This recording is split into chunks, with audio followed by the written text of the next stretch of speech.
వ్యక్తులు ఇద్దరు వ్యక్తులు ఉన్నారు. వాళ్ళు ఎవరు అంటే నిర్మలా మేడం గారు, రెండవది శాంతి మేడం గారు. ఏమేం పేర్లు వారి పేర్లు? నిర్మలా మేడం గారు, శాంతి మేడం గారు ఇలాగా విమానాశ్రయం ఎయిర్పోర్ట్లో వారు ఉద్యోగం చేస్తారు. ఎక్కడ చూసారు ఎప్పుడన్నా?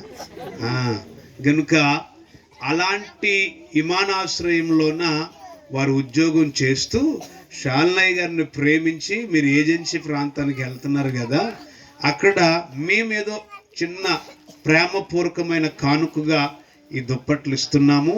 ముసిలి వాళ్ళకి, ఎవరికి పాపం చలికి తట్టుకోలేరు కదా, అలాంటి వాళ్ళకి ఇవ్వండి అని నిర్మలా మేడం గారున శాంతి మేడం గారు వీటినిచ్చి అయ్యగారితో పంపించారు. దేవునికి స్తోత్రం, హల్లెలూయా. కనుక ప్రతిరోజు ఇవి తీసుకున్న వాళ్ళు ఎవరు?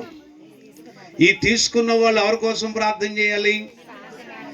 శాంతి మేడం గారి కొరకును నిర్మలా మేడం గారి కోసం ఏం చేయాలి? వారు బాగుండాలని, వారి ఉద్యోగం బాగుండాలని, వారి కుటుంబాలు, వారి బిడ్డలు